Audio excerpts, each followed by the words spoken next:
My name, as I said, was Paul Hellyer. I'm a former Minister of National Defense for Canada. I served in 3 governments during a total of 23.5 years as a Member of Parliament. Although as Minister of National Defense, I had sighting reports of UFOs. I was too busy to be concerned about them at the time because I was trying to unify the Army, Navy, and Air Force into a single Canadian Defence Force. And that itself was a kind of battle to the finish. So this was not high on my agenda. But about 10 years ago, I started getting interested due to a young man from Ottawa sending me material on the subject. I told him I was too busy to read it, but he had confidence that someday I would. He sent me a copy of Colonel Corso's book, The Day After Roswell. It took me a while to get around to reading it, but I took it for my summer reading in 2005 and was really impressed with what was contained in it.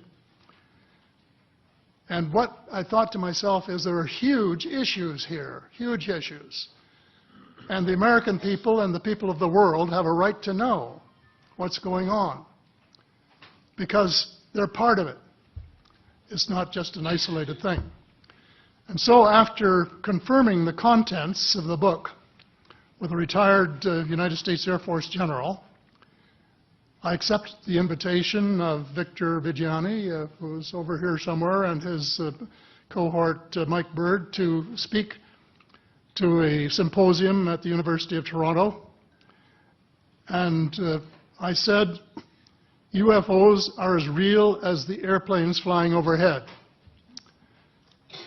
That gave me the dubious distinction of being the first person of cabinet rank in the G8 group of countries to say so unequivocally.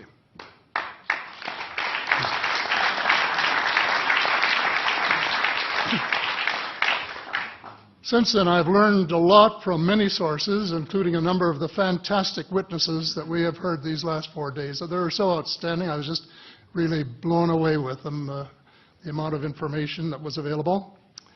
And I appreciate every single one of them. But because I'm not a ufologist, I'm a politician, there are only a few things that I want to add in that particular realm.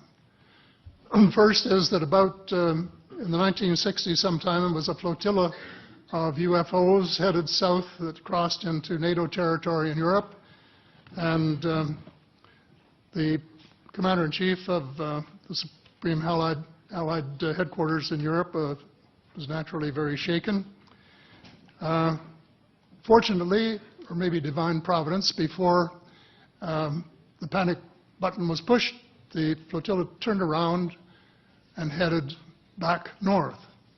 Obviously, they had thought maybe they were Russian and they were very concerned about it. Anyway, an investigation was launched into this whole subject, and a document was prepared which concluded that at least 4 species had been visiting Earth for thousands of years. At an arbitrary timeline, and the best way to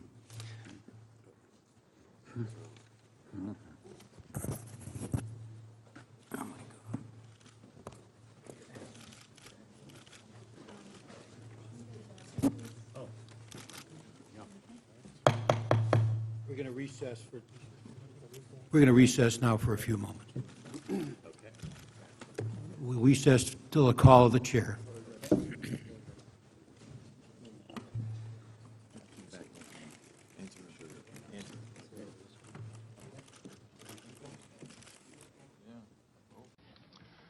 And this is my own view at this stage as well. So, except for that, there are just a couple of things that we've talked about that I'd like to refer to. And one was that we were referring to them as they until this morning when Linda Moulton Howe, I think she was the first one, actually named 3 different species. I have brought my latest book called Light at the End of the Tunnel, a survival plan for the human species as an aide-memoire, and I name 5 different species here.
I'm aware of more now.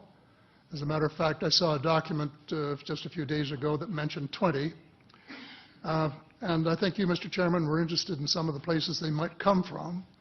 And I have in here Zeta Reticuli, R-E-T-I-C-U-L-I, Reticuli, the Pleiades, Orion, Andromeda, and the Altair star systems. So I don't think we can any more refer to them as they, because they're not an amorphous mass. They are different species and consequently may have different agendas. I don't think we can say that they all have the same agenda any more than we could say that the United States, China, and Russia had the same agenda. Our real interests may be very similar, but as of now, our perceived interests are still quite far apart. One more observation before I begin what I want to say, and that is that we spent quite a bit of time talking about the 66-year-old cadavers. And I was glad to have Linda this morning finally say that there are live ETs on Earth at this present time, and at least 2 of them probably working with the United States government.